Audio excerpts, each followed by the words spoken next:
Како сте, дечки? Одлично. После Дубај имаме нова перспектива на бизнисот, многу поголеми насоки, односно цели поставени пред сите нас и има неколку интересни работи што се случи во последниве денови. За почеток е нешто што е многу интересно и што 100 пати го дискутираме, но не го применуваме. Тоа е најважно, нели треба акција. Еве една книга и ништо не е случајно во животот. Еве една книга ми се појави уште еднаш потврда на сето тоа што го работиме во Дубај. Од сите книги гледам таму некои досадни книги, тие што сакав да си ги купам ги немаше, тие што сакавме да ги подариме на наши блиски луѓе ги немаше во таму некоја огромна книжара во Дубај мол. Така да ми се појави како замена, али тоа така требало да биде. Како замена ми се појави оваа книга One Thing. И зашто и заклучив дека можеби моето патување во Дубај било да ја купам оваа книга таму. Така ми речи. Така чувствуваш Да, така? да, и се повеќе и мислам дека е тоа дека ќе не подигне на многу повисоко ниво сите нас. Прво, дали знаете зошто некои наши членови функционираат, односно прават многу повеќе продажби отколку други членови што работат. И полесно ги прават продажбите. Затоа што се популарни на социјални медии. The One Thing. И сега Јованка ми вика на плажа. Шетавме, снимавме некои промотивни видеа, имаше некои 2-3 камили на плажа, имаше еден повреден човек многу збеснувал таму. Кој знае што правил, скокал од кој знае каде на плажа. И мене тогаш во моментот ми дојде инспирација, ама тоа видео не се снимило како како што треба. Јованка вика: "А ова видео за кого го снимаш?" Вика нешто не ми личи, вика ова како за публика. Викам за мене си го снимам. Али уствари да, за мене си го снимам и не се сними добро. Ама еве пак ќе го кажам сега затоа што уствари тука е успехот, огромниот успех. Дали како го чувствувате главниот глумец, поготово омилен ваш глумец, кога гледате некој филм? Како го чувствувате? Како некој ваш пријател, нели, на крај на филмот, како познат, како роднина некој.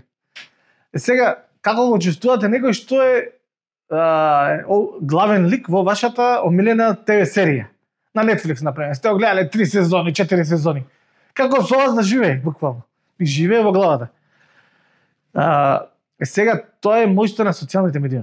Замислете, што се може да се постигне. Значи, која е моќта на социјалните медии? Значи, социјалните медии се одговорни и тоа е начин да бидеме различни од другите, да бидеме популарни, полесно да влегуваат продажби, луѓето повеќе да ни веруваат, да имаме поголем авторитет. Тоа значи, една пресметка прави. Од некаде 4 милиарда. Пауза, секунда само. Направив една калкулација. Од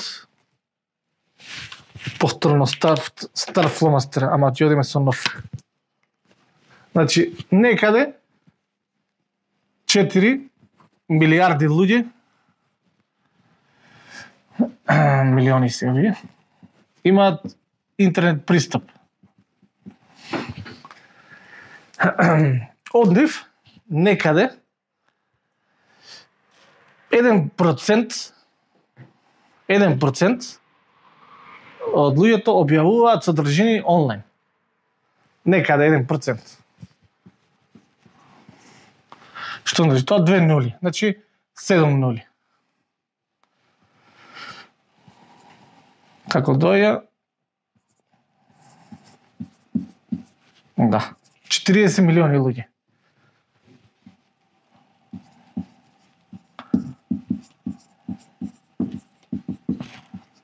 Објавуваат содржини.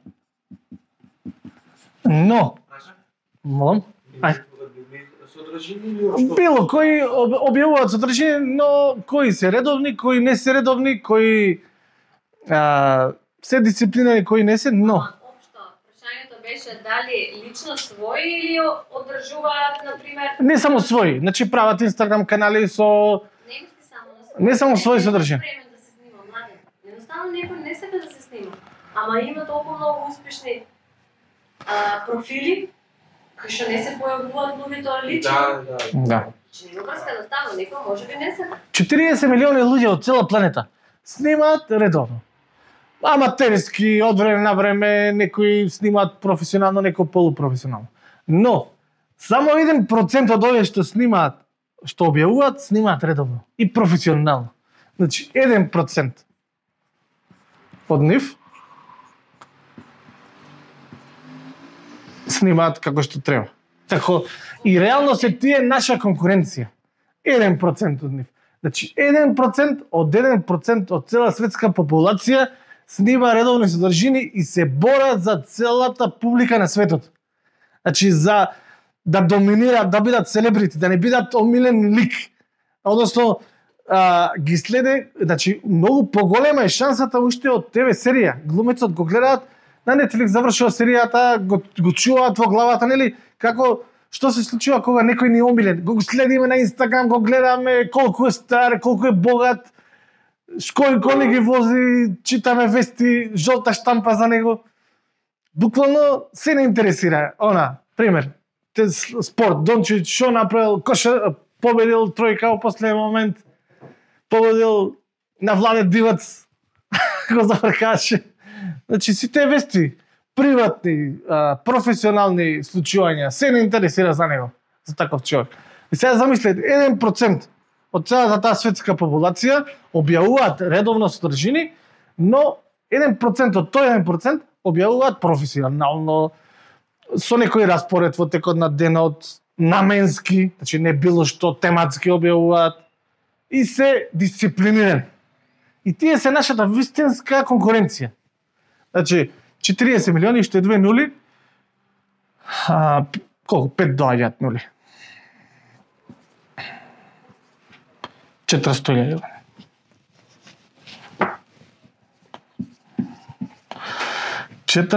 Илјади луѓе го делат колачот од целата светска публика. На Инстаграм, на Јутјуб, на Фејсбук, на ТикТок, на сите социјални мрежи. Значи, овие луѓе не се конкуренција. И реално, ние апсолутно дека можеме да се наметнеме. И овие луѓе што се во оваа бројка, 400.000 луѓе се на ниво на една планета. Значи, глобално функционираат. Некои се само на индиски јазик, некои на кинески, некои индиски, ајде, нема, мислам дека таму на англиски зборуваат, да. Значи, шпански, македонски, српски, различни јазици. Значи, што значи ова? Овие луѓе, 400.000 ја имаат огромни канали кои што имаат публика кои што ги следи секој ден. Се наметнале, луѓето ги гледаат секој дневно, не е серија, еднаш неделно, не заврши сезоната и толку. Каква огромна можност имаме сега, поготово што нели вештачка интелигенција се случуваат многу промени во светот. Еден начин како да бидеме над се. Значи да не ни влијае ништо. Ни вештачка интелигенција, ни губење работни места, мада селс ќе функционира секогаш, продажба, маркетинг, се до тоа, но social media, значи 400.000 луѓе го уживаат, го делат колачот. Сите богатства на оваа земја и можности се нивни. 400.000 луѓе. Што го сватиле дека мора да го направат она вистинското. Значи, да го направат и ако го направат тоа што е она што е вистинското, друго нешто не мора ни да прават. Или се друго што прават е 100 пати полесно, дури не потребно. И јас ова видео за мене си го снимам, вак како што треба, али кој ќе го свати и ќе го потреби, многу ќе искористи. Многу ќе искористи. Значи, замислете што затоа беше видеото со Камилата таму во Дубај. Значи, Камилата прави едно нешто многу добро. Знае да се изнапие вода и знае да премине огромни растојанија во пустина од еден до друг крај на пустината. И да преживее и да не е мачно како некој наједноставна задача. Сега ние и оваа книга и оваа зошто ми се на биро, дали се гледа ово? Мислам дека се гледа. Да. Значи, оваа книга е исто многу позната. Многу позната. Али ова е екстремност. Не, дворете. Значи екстремност. Ова е екстремност од оваа книга. Што значи? Зошто е ова важно што го кажам се? Замислете си, имате своја верна публика, која што ви верува, имате авторитет над неа. 8 милиарди луѓе, различни јазици, се повеќе англиски се зборува. Не е битно на кој јазик ќе настапите, само настапете. Тоа сакам да зборувам. И луѓето ве гледаат на постови, ве гледаат на сториња, се поврзуваат со вас, ви веруваат и кога ќе препорачате нешто друго е. Многу побрзо реагираат, помалку размислуваат. Тоа е тоа. Тоа е нешто многу интересно. И сега, ова е екстремна ситуација. Јас ова го заклучив и 80% од моето време ќе го посветам на содржини. Дури ако треба на третина од месецот, така и планирам, временски, без разлика дали во Скопје или некаде надвор, ќе снимам содржини. Сега. Оваа книга што значи? Ова сакав да... Може би ќе биде ова и некој YouTube видео, нека биде. Така изгледа работа. Што значи ова? Оваа книга што опишува? На времето во 19 век еден научник, Вилфредо Парето. Значи ова е содржини. Веб контент. Без разлика која мрежа. Добро, ова го разглобив. За луѓе што не сакаат да се снимаат. Но уште нешто да додам. Ова важи 400.000 луѓе за луѓе кои што можеби половината од нив не излегуваат јавно, прават no face videos, значи такви канали што не е толку голем авторитет како кога луѓето тебе те гледаат лично, зборуваш, одговараш, комуницираш и така натаму. Она што е следно. Значи, рачунајте, ова ви е бизнис кој што нема expiration date, нема истек на рок и е отпорен на сите случувања, сите непогоди, економски, секакви кризи. Така е, така е.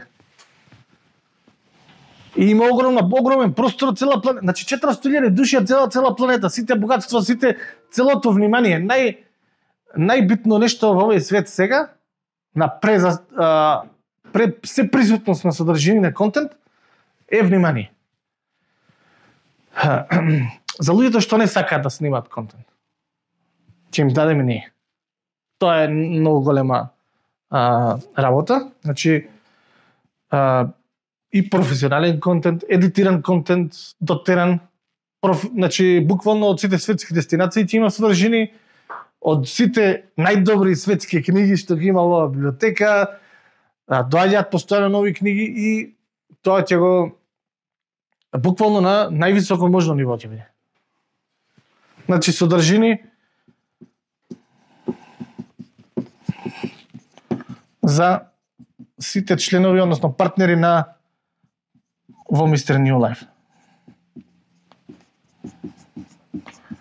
Кои што ќе може да ги користат како органски постови, не како реклами, нешто ќе можат како реклами, али ова многу ќе помогне. И оваа книга уште сакам да издискутирам во истото видео. 80-20 Sales and Marketing. Фактички постои во светот одредено правило што реков дека го открил италијански научник Вилфредо Парето. И тоа правило, фактички тоа го осознал кога видел дека во Италија 20% од земјата, уште во 19 век, 1880 година некаде, 20%, односно 80% од земјата ја поседувале 20% најбогати луѓе во Италија. И понатаму видел дека не е тоа случај само со земја, туку и со многу други работи. И едно дополнение на овој автор тука, Пери Маршал, кој што вика, открил дека 80%, дека тоа е универзално правило 80-20. 80-20 правило, Вилфредо Парето. Дека универзално правило во секој бизнис, во животот, насекаде околу нас. Односно дека 80% од целиот сообраќај во било кој град се одвива на 20% од улиците. Од прилика, значи не е секогаш прецизно 80-20, ама тука е. Исто на квадрат ако одиме. Имаше таму дека 64% од целиот сообраќај се одвива само на 4% од улиците. И нормално, ако ова го знае некој град, односно некој што го раководи градот, треба да ги одржава 4% од улиците